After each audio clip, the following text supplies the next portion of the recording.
Hi friends, இப்போ பாருங்கள், நம்ம வந்து டேஸ்ட்டான பாவக்காய் காரக்குழம்பு வைக்க போகிறோம். அதுக்கு வந்து பாவக்காய் இப்படி கட் பண்ணி வச்சுக்கலாம்.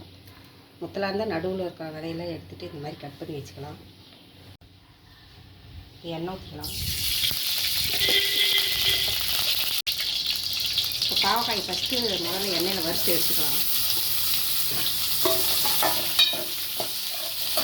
இது ஒரு 5 நிமிஷம் நல்லா வதக்கி எடுத்துக்கலாம்.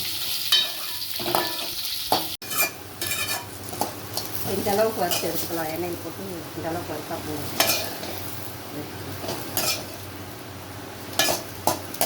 நல்லா டேஸ்ட்டாக இருக்கும். இந்த மாதிரி குழம்பு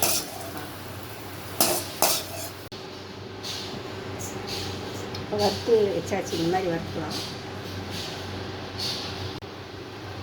இப்போ எண்ணெய் இருந்த வருஷத்துலேயே எண்ணெய் ஊற்றிக்கலாம். பாவக்காய் வருஷத்துலேயே எண்ணெய் ஊற்றிக்கலாம்.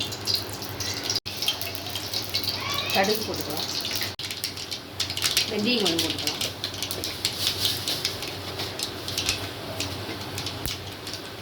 சீரகம் வந்து போட்டுக்கலாம்.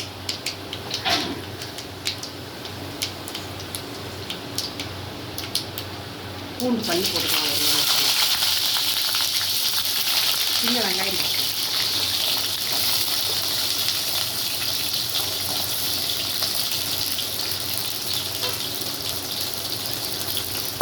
போட்டு நல்லா வதக்கலாம். கருவேப்பிலை கொஞ்சம் போட்டுக்கலாம். இப்போ பூண்டு வெங்காயமெல்லாம் வதங்கிடுச்சு. கொஞ்சம் மஞ்சள் போட்டுக்கலாம். மிளகாத்தூள் ஒரு 1 ஸ்பூன் போட்டுக்கலாம். மல்லித்தூள் 2 ஸ்பூன்.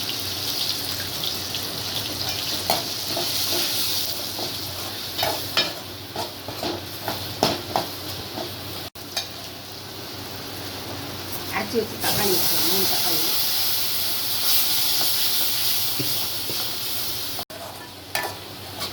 இப்போ வந்து 3 நிமிஷம் கொதிச்சிருச்சு. இப்போ பாவக்காய் போட்டுக்கலாம்.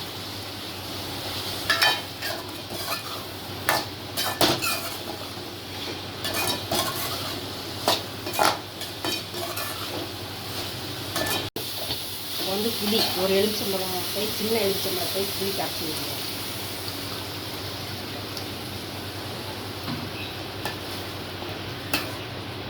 நல்லா கொதிக்கணும். கொதிச்சதுக்கப்புறம் நம்ம தேங்காய் ஊற்றணும்.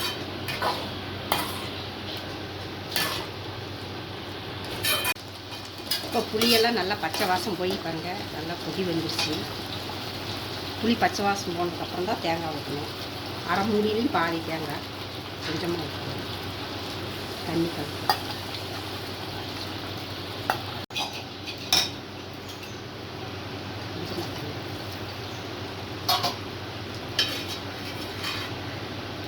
குழம்பு 5 நிமிஷம் கொதிச்சோடனே இறக்கலாம். பாவக்காய் காரக்குழம்பு சூப்பராக இருக்கும். கசப்பே இருக்காது. டேஸ்ட்டாக இருக்குங்க. சுட சுட சாப்பாட்டில் போட்டு பிணைச்சி சாப்பிட்றதுக்கும் நல்லாயிருக்கும். இப்போ குழம்பு நல்லா கொதிச்சு வந்துருச்சு. குழம்பு ரெடி ஆகிடுச்சுப்பாங்க. ஆஃப் பண்ணிடலாம். அடுப்பேன். சூப்பராக பாருங்கள். பார்க்கும்போதே சாப்பிடணும் போல் தோணுது. இந்த மாதிரி நீங்களும் செஞ்சு பார்த்துட்டு எப்படி இருக்குதுன்னு சொல்லுங்கள். பாருங்கள், சூப்பராக இருக்கும். கொத்தமல்லி தக்காளி போட்டுக்கலாம்.